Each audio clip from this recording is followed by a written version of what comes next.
The hunt is on to find the Earth's largest cache of weapons. Some of these arms are so powerful they can kill in a matter of seconds or cause total paralysis. We're not searching war-torn countries or secret underground laboratories, and the perpetrators aren't crazed arms dealers or terrorist organisations. These weapons of nature are already widespread throughout every part of the country and can be used at any time, anywhere, with devastating effect. For those involved in the battle for life, every day is spent living dangerously. All living things on our planet are programmed ultimately to survive, and they will do it any way they can. They are part of a chain of natural order that makes them either attackers or defenders. This is a world where the hunters eventually become the hunted, where under the rules of natural selection, the strong survive and the weak perish. To be able to endure this onslaught has meant that almost all living things have either been armed to the teeth to engage or equipped with special defences to repel. It has become a natural arms race. The development of more sophisticated methods of defence only serves to encourage the creation of better weapons of attack. For the aggressive side, spikes, thorns, fangs, bristles, claws and teeth are all used with deadly effect. And to counteract these, impenetrable armour plating, antidotes, smoke screens, camouflage, all serve to protect.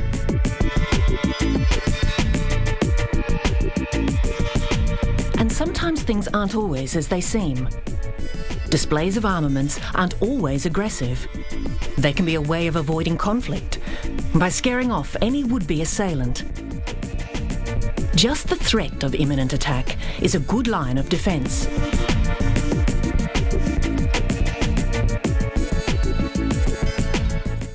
But it's what can't be seen that often poses the greatest threat. The hidden arsenal carried inside many plants and animals are often their most potent. Toxins, poisons, venom, biological weapons that have the ability to cause great harm. And for almost every type of attack, there's a different counter-strategy.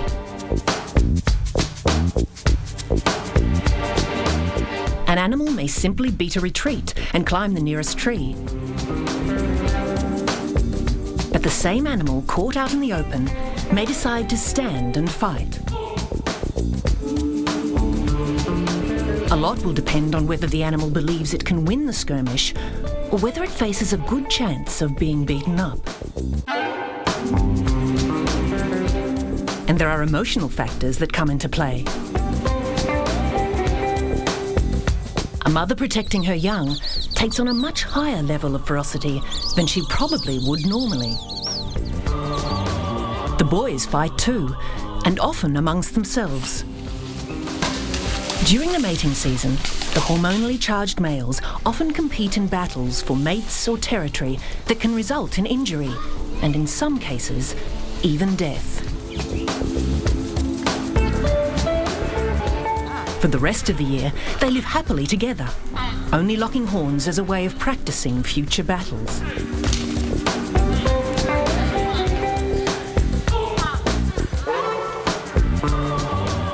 When they do come together, rivalry can be fierce and sometimes fatal. For the most part, discretion is the better part of valour, and a vast majority of these battles end up only injuring a bit of pride. The sheer range of attackers and the weapons they use is enormous. They may descend from the skies, launch from the sea, or invade from across the land.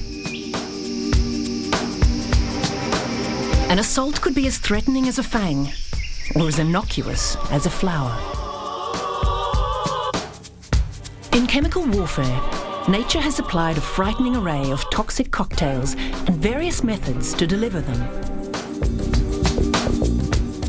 Some kill almost instantly, others totally immobilise, and there are those that can cause excruciating agony. They can be ingested, inhaled, or injected. But despite this relentless onslaught, most creatures have adapted and found ways to live with the potential danger. The clownfish dances within the deadly tentacles of its host and enemy. Each tentacle is loaded with a poisonous barb that fires on contact and injects a deadly toxin. The clown isn't immune. It's simply found a very clever way around the problem. The anemone secretes a special self-defensive slime along each tentacle that prevents one tentacle firing on another. Somewhere along its evolutionary path, the clownfish found this out. Dicing with death, a young fish must very carefully brush against a number of tentacles until its entire body is coated with the slime. This tricks the anemone into thinking that the fish is part of itself. Why other fish haven't yet figured this out is another of those mysteries of the deep.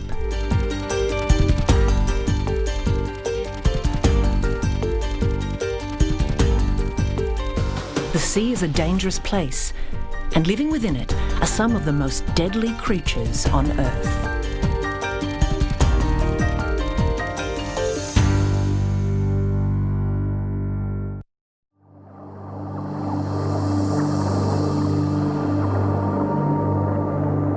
Despite its tranquil and soothing appearance, the sea is a battleground. Lurking within its depths are animals armed to the teeth with an impressive range of weapons and defensive mechanisms. Evolution has programmed these creatures with the special abilities to hide and escape, and others with the equipment to seek and find. Occasionally, this leads to encounters with humans, but rarely are humans the target.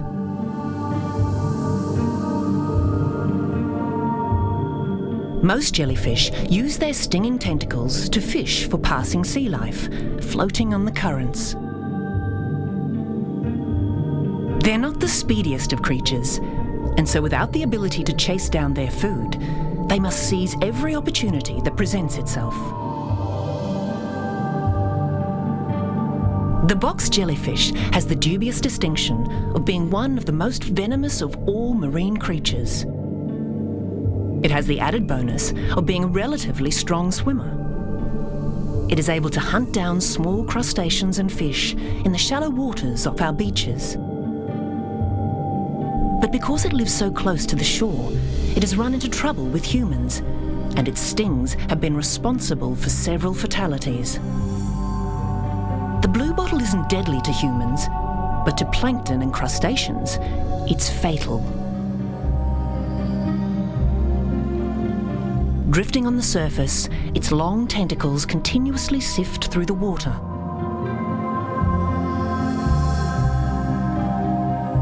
Another marine creature capable of inflicting severe pain uses disguise in its battle for survival.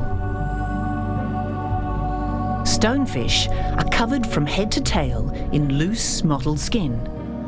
It allows them to blend in perfectly with their environment, hiding from their prey and potential predators amongst the rocks, sand and mud. But what makes this fish so deadly are the 13 protective dorsal spines through which it is capable of pumping extremely toxic venom. Motionless, stonefish are able to make themselves virtually invisible, making it easy for an unwary wader to accidentally tread on one. The venomous dorsal spines are so sharp that they are capable of piercing straight through the sole of a diver's boot, or even a strong running shoe. There are forces constantly at play beneath the surface, between the hunted and the hunters. a constant struggle for supremacy.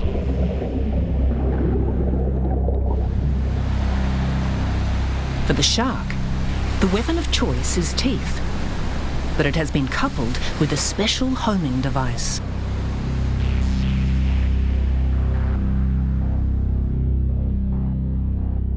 A school of pilchards gives out an almost undetectable amount of electricity, but even with its eyes closed, or in the pitch dark, the shark can find its prey by following their body's minute pulse.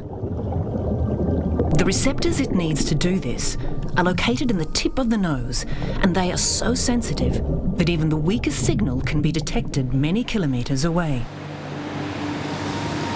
Once locked on, the shark can attack like a homing missile. Some have called the shark the perfect predator, streamlined by millions of years of evolution.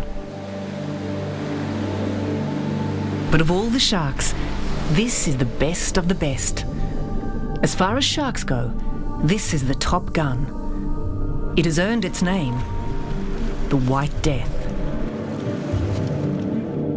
The great white is quite simply awesome. It has few competitors, and like a 5-metre-long torpedo, it cruises the oceans alone.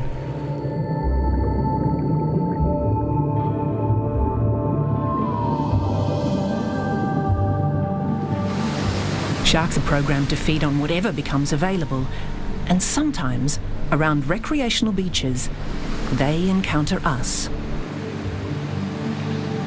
Strong, fast, 2-ton natural predator meets weak, slow, lightweight food source.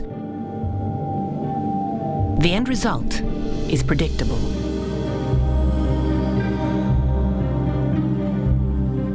For some sharks, like the grey nurse, the predatory behaviour begins even before they are born. This is survival of the fittest at its most extreme. Inside their mother, each embryo develops teeth and jaws and then attacks each other. The strongest baby will eat its weaker brothers and sisters before they have a chance to leave the womb.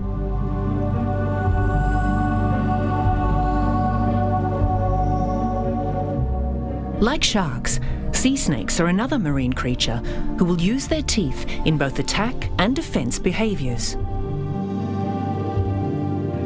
Over 30 different species of sea snake live primarily in the tropical and subtropical waters of northern Australia.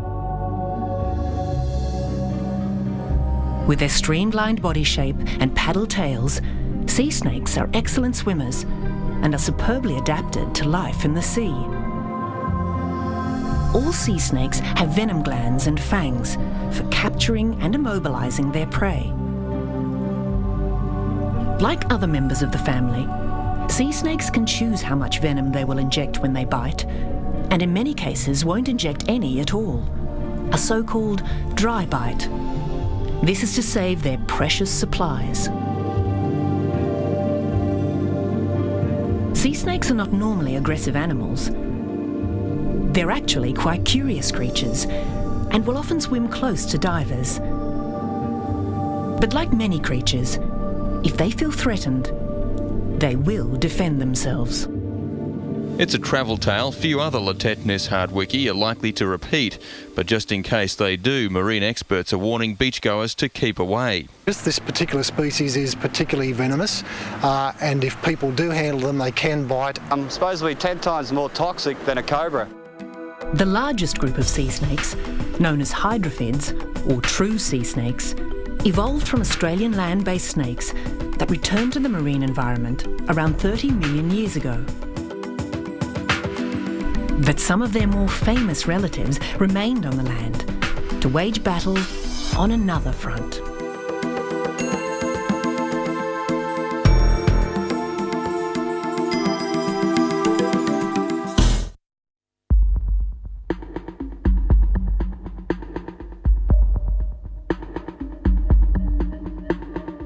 Nature has equipped many animals with enough deadly force to secure their prey or to defend themselves in a skirmish.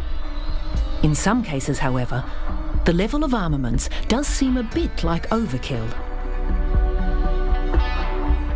The snake is a relatively small animal, but with a huge amount of clout.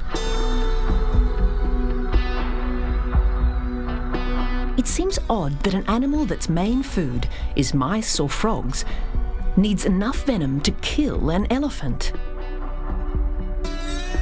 The first clue may be in the way they eat. Snakes have no teeth and must swallow their prey whole. But for that to be possible, the animal must be dead or totally immobilised. If a snake's diet is made up of large, quick-to-escape animals, the venom is likely to be more toxic. Another reason could be the availability of food.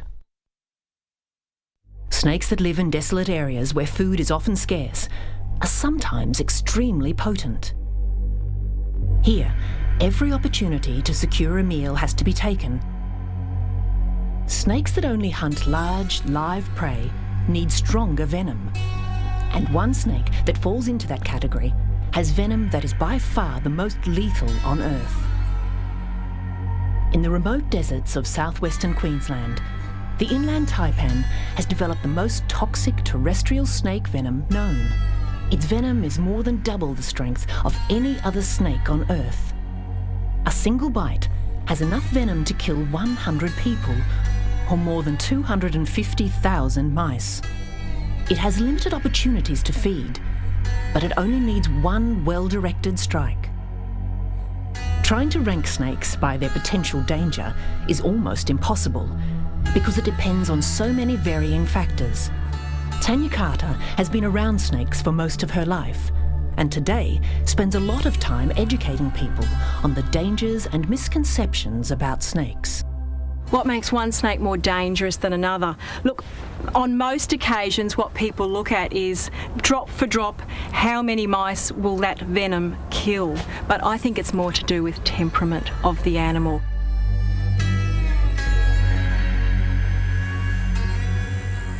Adrian Saul too has been studying and handling snakes for many years and has first-hand knowledge of the power of their venom. He was on the receiving end of a deadly king brown. Most snake bites start with a headache. This was an instant headache. It only took about less than a minute. I was very nauseous and I was semi-conscious within about less than 5 minutes. I couldn't open my eyes. I actually had the hospital staff, the ambos, working on me. And by this stage I was experiencing incredible pain because my nervous system actually became inflamed. So even the slightest touch for them was incredible pain. So I was suffering a lot of pain. That's sort of basically all I can remember till I woke up in Broken Hill Hospital on the emergency room, sort of very groggy and very ill. The potency, type and amount of venom a snake injects differs greatly, as does its method of attack. Large, aggressive snakes with small amounts of venom pose greater danger as the less aggressive with a more venomous punch. The snake's strike is very fast and effective. In an instant, it can inject a lethal dose of highly toxic venom. Most venoms are a bit of a cocktail. The components are mainly a component that coagulates the blood or makes it very thick. The other component makes the blood very, very thin. The third one is the component that works on the nervous system. From the moment a young snake is born, their venom is active and they're on the hunt for food, usually just smaller versions of the same prey their parents are after. To a small, unsuspecting creature, its fangs are armed and very dangerous. The snake's fang isn't so much a weapon, it's more a method of delivery. And for different species, there are different types of fangs. The brown tree snake fangs are grooved and are placed toward the back of the mouth. The rest of the country's more venomous assailants have hollow, front of the mouth, hypodermic fangs. On the taipan, these can be up to 4 centimetres long. But it's the gaboon viper with fangs up to 5 centimetres that holds the record. Members of the viper family have the most highly developed delivery system of any snake on Earth. Massive, needle-sharp, hollow fangs that extend to pierce deep into their prey and drive home their venom. Despite many snakes having a venomous bite, most use constriction to kill their prey. When coming to grips with a python, the ending is inevitable. Each time the tiny animal breathes out, the massive snake tightens its grip, until eventually the animal is unable to breathe and suffocates. Snakes aren't the only reptiles to make an impact on the war for survival. Some have had millions of years to perfect their battle plans.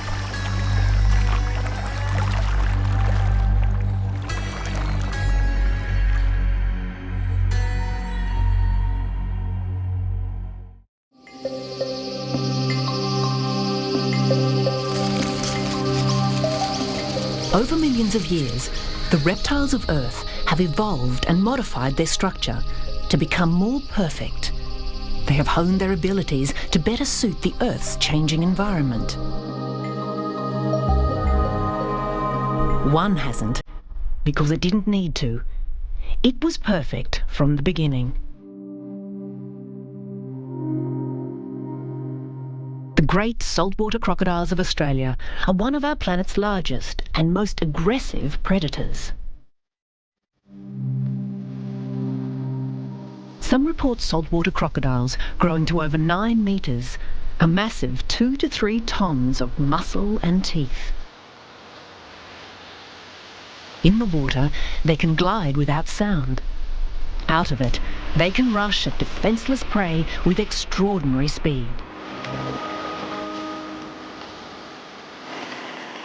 When they see the chance of a meal, they take it.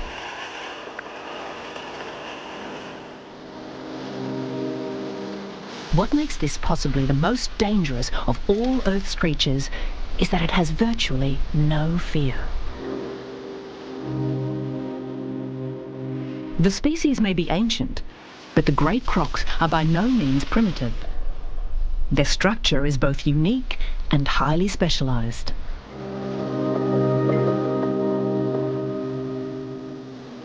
The opening and closing nostrils on the tip of the snout enable the huge reptile to breathe, even when the rest of the body is completely submerged.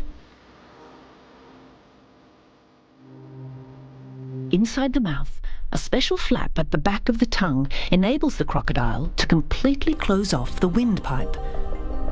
This seemingly innocuous accessory allows the great creature to open its mouth underwater without drowning.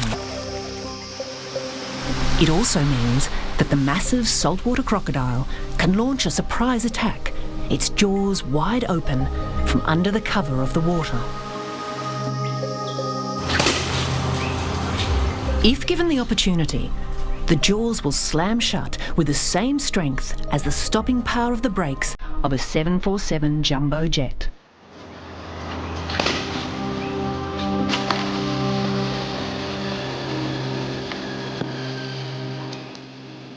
But the muscles that create such fantastic power in closing the jaws aren't present for opening them. In fact, a human can easily hold the jaws shut with one hand, but if they do come open, that's all they'll probably have left. Set within these massive jaws are the croc's main armaments, the teeth. Without them, it would be defenceless. The tail is another vital part of its predatory equipment. It's used for rapid propulsion through the water and for launching itself into the air. Prey that takes shelter in low-hanging branches won't be there for long.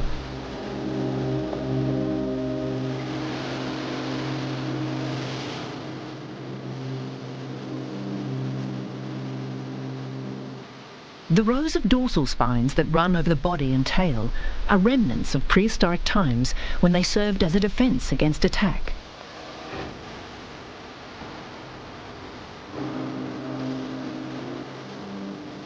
The skin is made of tough, leathery scales, and it's this that has both protected the animal and almost caused its destruction. For many years, the crocodile was hunted ruthlessly for its skin, and only recently has it been brought back from the brink of extinction. Despite its name, the saltwater crocodile is just as at home in the freshwater and can be found swimming many kilometres inland. Its brain size, relative to body weight, is 100 times smaller than that of the human.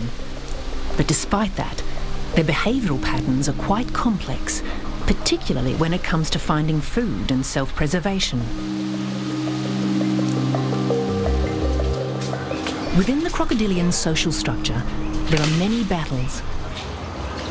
It's not uncommon to find crocodiles with limbs torn off, the legacy of vicious fights with rivals.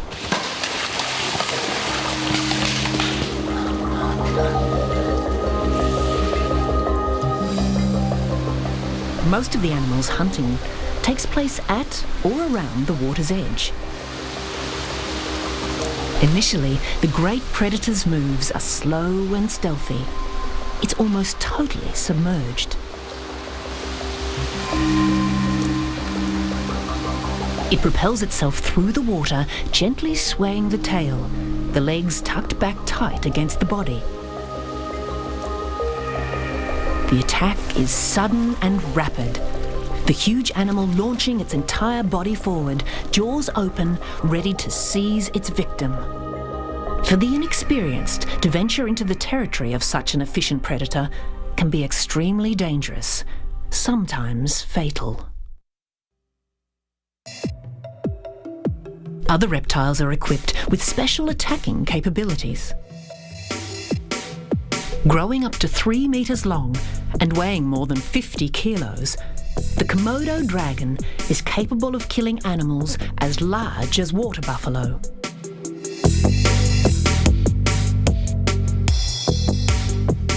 Most will settle for something less substantial. It's not the lumbering size, the huge jaws or voracious appetite that makes these remarkable predators. It's its tongue.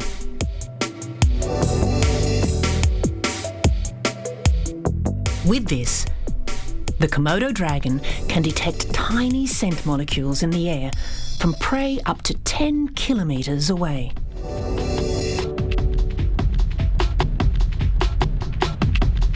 Another lizard, the chameleon, also uses its tongue for securing a meal. Some carefully aimed, rapid deployment makes the uncoiling of the tongue an extremely powerful weapon.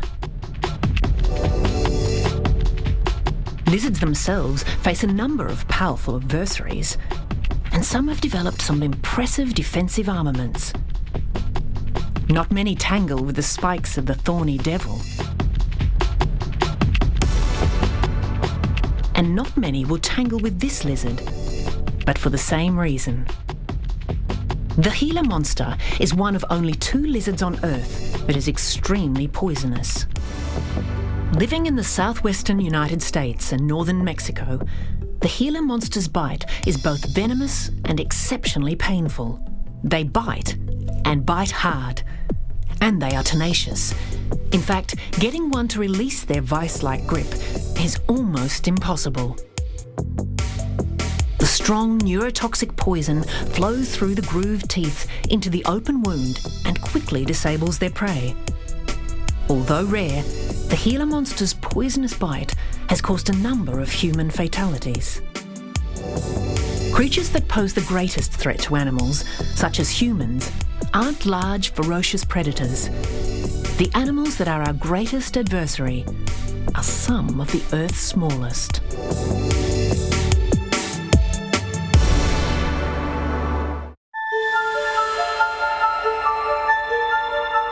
The planet is filled with strange life forms.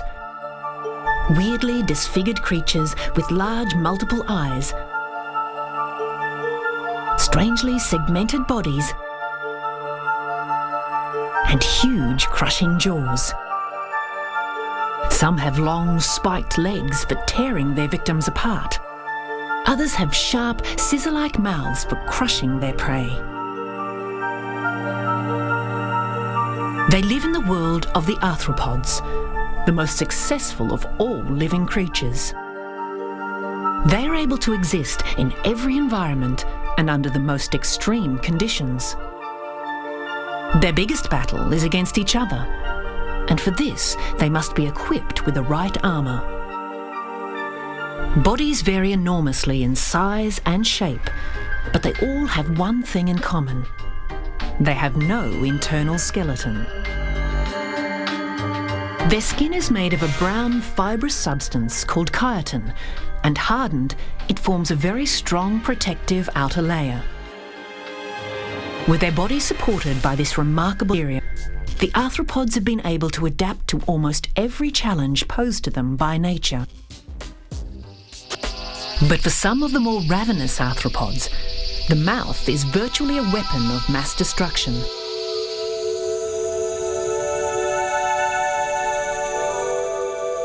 Spiders are believed to have existed on Earth for more than 300 million years. In their earliest form, they were large, earthbound creatures that lived in burrows which they lined with silk. They breathed through two sets of gill-like lungs, not unlike some sea creatures, giving rise to speculation that spiders were some of the first creatures to crawl on land. Today, some still have that same structure as their ancestors. They're known as primitive spiders, and they include some of the most venomous and aggressive of all arachnids. The trapdoor spider is so called because of the hinged entrance to its burrow. It uses this carefully crafted door to protect itself and its young, but it also serves as the perfect hideout from which to spring a deadly ambush. Most primitive spiders have poor eyesight and have to rely on a short-range attack strategy to capture their prey. They strike rapidly with a downward stabbing of their two very large venomed fangs. By far the most dangerous and one of the most deadly spiders on Earth is the funnel web. But what many people term the funnel web are in fact a collection of more than 30 species, most of which are very dangerous. The one that gets the most publicity is the Sydney funnel web. The female is almost twice the size of her male counterpart, but what he lacks in size, he makes up for in his venom. Tests reveal that the male's poison is more than 5 times more toxic than the female's. Their toxic cocktail is designed to disrupt the body's nervous system, but unlike the poison of the taipan that shuts down the nervous system of the victim, the funnel web's bite switches them all on. The result is a massive electrical overload in the body's nervous system, which causes muscle spasm and huge fluctuations in blood pressure. The redback is another very toxic spider that's found in urban areas. But unlike the funnel web, the redback belongs to a more advanced group of arachnids, called modern spiders. Most modern spiders breathe through a single set of lungs, as well as through tubes on their outer skin.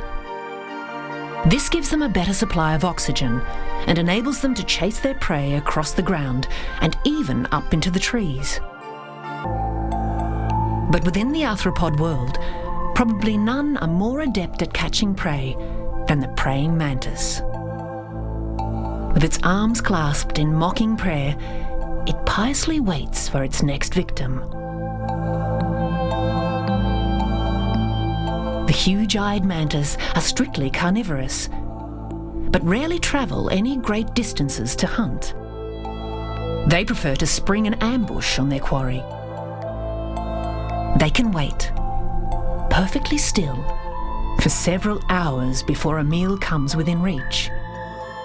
To avoid becoming a victim themselves, they can change colour to blend in with the background. It also helps with the element of surprise. Once captured, the luckless prey has little chance of escape. It is held securely between 2 sharply barbed legs and slowly consumed. Unlike the ambush of the solitary mantis, Ants make a full frontal attack on their victims, and usually en masse. In doing so, even the smallest of ants is able to overcome much larger animals. Often it takes a small legion of ants to capture and drag a victim back to the nest. But in many ant species, this food isn't being captured for themselves. Most adult ants have a diet of plant material. The victim is being dragged back to the nest for consumption by the larvae. There are more than 4,000 different ant species that scurry about Australia, more than any other continent. And of the newest to our shores is the fire ant. An unwelcome invader, originally from South America, the fire ant is extremely aggressive and can inflict a very painful sting on anything that disturbs its nest. Its aggression poses a major threat to many native insect species, including other members of the ant family. Scientists from government departments have been locked in a battle with the fire ants in an attempt to eradicate them.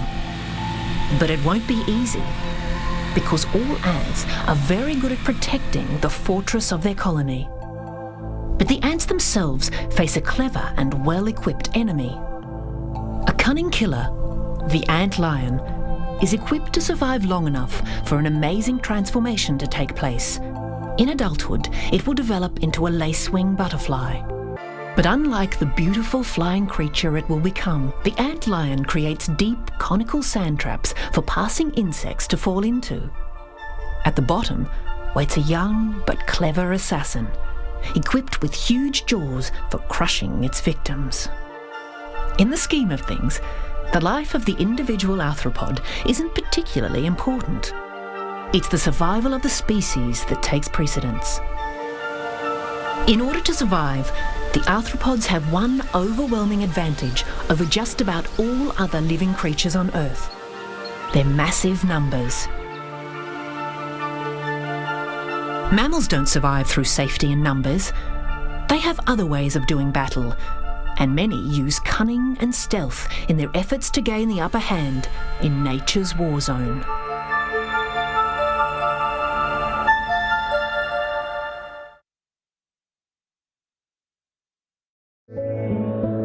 Lumbering across the tundra with her cubs, a 300-kilo giant polar bear seems friendly enough, almost cuddly. But anything that comes near this animal will be lucky to get away with their lives. The polar bear is a force to be reckoned with. Massive claws, powerful jaws, huge teeth, all combined in an animal that has the most effective weapon of all: intelligence. Being able to outsmart your opponent, to come up with a better strategy or battle plan, is the key to the success of the mammals.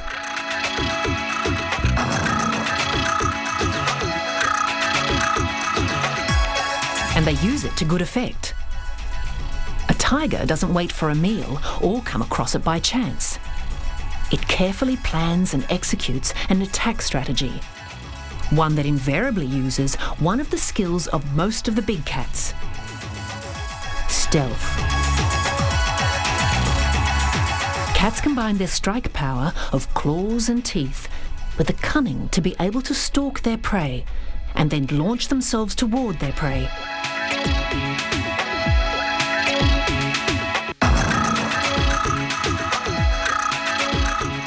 Some of the mammals are equipped with a more obvious weapon. Horns are found on many animals, and depending on size and shape, are either used for attack or defence. In some, their elaborate shape seems more for demonstration purposes than anything that poses a threat. A charging horn can range from a mild irritation to deadly weapon, depending on the weight behind it. Careering along like a four-legged, one-ton tank, the rhino can do some very nasty damage with its short but very effective horn. Although the rhino is a strict herbivore, each year it is responsible for a number of human fatalities. Some figures put the death toll from rhino attacks in India and Nepal much higher than that of the tiger. But while the tiger seeks out its victim, the rhino does not. Most attacks occur when humans accidentally stumble into the path of the animal world's equivalent of a freight train. While the rhino tops the deadly list on the subcontinent, in Africa, the most deadly of all large animals is almost one of the least offensive looking.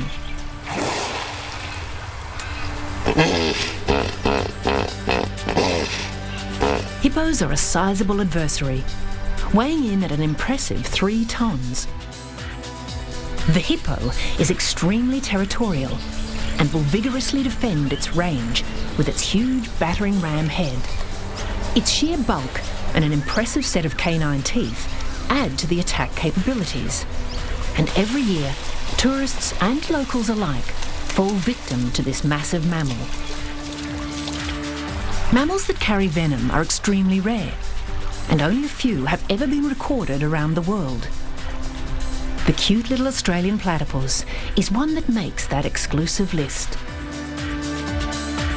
Researchers have found, tucked away on the back legs of the male, a pair of short, stocky spurs that are attached to an internal venom gland. The excruciating pain its toxin can inflict may persist in humans for days, weeks, even months after being struck.